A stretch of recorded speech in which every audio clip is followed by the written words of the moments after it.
జగన్మోహన్ రెడ్డి మద్యం కుంభకోణం సిట్ విచారణకు హాజరైన విశ్రాంతి ఐఏఎస్ అధికారి రజిత భార్గవ 6 నెలలు సావాసం చేస్తే వారు వారు అవుతారన్న చందాన జగన్మోహన్ రెడ్డితో కలిసి పనిచేస్తున్న ఐఏఎస్ ఐపీఎస్లు ఉన్నత స్థానాల్లో ఉన్న అధికారులు నాయకులు రాజకీయ నాయకులు వాళ్ళందరూ జైళ్ళలో మగ్గుతున్నారు. ప్రపంచంలోనే కనీ విని ఎరగని ఆంధ్రప్రదేశ్ మద్యం స్కామ్ తయారైంది. చలి చీమల పుట్టలో నుంచి చీమల పెళ్ళుబుకి బయటకు వస్తున్నట్టు మద్యం కుంభకోణంలో ఒక్క జగన్ రెడ్డి కోసం ఎంతమంది బలయ్యారో బలవుతున్నారో బలి కాబోతున్నారో చూస్తున్నాం. ప్రస్తుతం సిట్ చేపట్టిన విచారణ 3,500 కోట్ల రూపాయలకు సంబంధించిందే.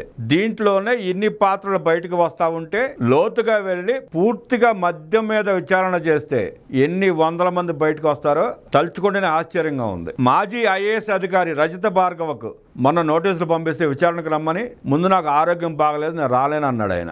లేదు ఆరోగ్యం బాగోకపోయినా సరే విచారణకు రావాల్సిందని సిట్ ఖరాఖండిగా చెప్పడంతో విచారణకు వచ్చాడు. విచారణ ఎదుర్కొన్నాడు. కొన్ని అవునన్నాడు, కొన్ని కాదన్నాడు. పెద్ద ఆయన చెబితేనే చేశానన్నాడు తప్ప పెద్ద ఆయన పేరు బయట పెట్టలే. ఇంకా మొత్తం మీద కొన్ని ఒప్పుకున్నాడు, కొన్ని ఒప్పుకున్నట్టు ఒప్పుకున్నాడు. ఇవాళ కాకపోతే రేపైనా ఒప్పుకోక తప్పదు. ఈ రోజు విచారణకు హాజరయ్యే విజయసాయి రెడ్డి గారు ఆ మిగిలిన బట్టలు కూడా విప్పతీస్తాడని చెప్పి అనుకుంటున్నాం. ప్రజలందరూ కూడా ఆసక్తిగా ఎదురు చూస్తున్నారు. ఏది అడిగినా నాకు సంబంధం లేదు, ఎండీ చేశాడు, నాకు తెలీదు, ఎండీ చేశాడు. మరి నువ్వేం చేస్తున్నావయ్యా, ఐఏఎస్ అధికారివి కదా, నీకు సంబంధం లేకుండా ఎట్టా ఉంటుందంటే పయ్యాళ్ళు చెప్పారు చేశానంటాడు. మీరు ఐఏఎస్లు చదివి ప్రజలు కట్టే పన్నులతో రాజభోగాలు అనుభవిస్తా ప్రజలకు సేవ చేయాల్సింది పోయి జగన్మోహన్ రెడ్డి లాంటి దుర్మార్గులకి దోపిడీదారులకి సాగిలపడి ఊడిగం చేసి ఇవాళ మాకు తెలియదంటే కుదరదు.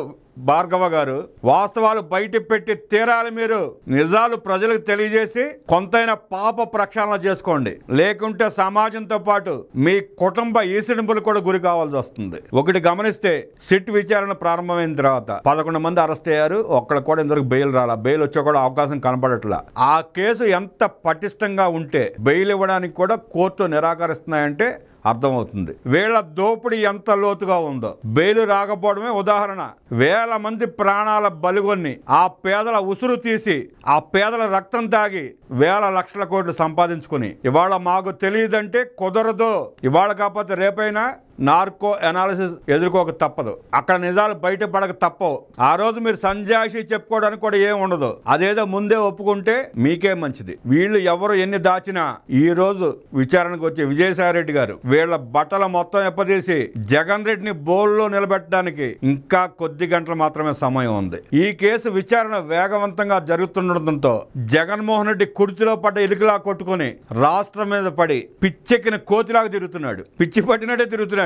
ఏ కార్యక్రమాన్ని ఎందుకు చేపడుతున్నాడో తెలియకుండా, ఏ కార్యక్రమం ఎప్పుడు చేయాలో కూడా తెలియకుండా మతి భ్రమించి తిరుగుతా ఉన్నాడు. అతి త్వరలోనే జగన్మోహన్ రెడ్డి కూడా సిట్ ముందుకు వచ్చి తలకాయ వంచుకొని సమాధానం చెప్పి మింగిన వేల కోట్ల రూపాయలు కక్కాల్సిందే. ఈరోజు సాయంకాలం మీడియా మొత్తం బ్రేకింగ్ న్యూస్లతో జగన్మోహన్ రెడ్డి బొమ్మేసి దద్దరిలేలా వార్తలు ప్రసారం చేస్తాయి.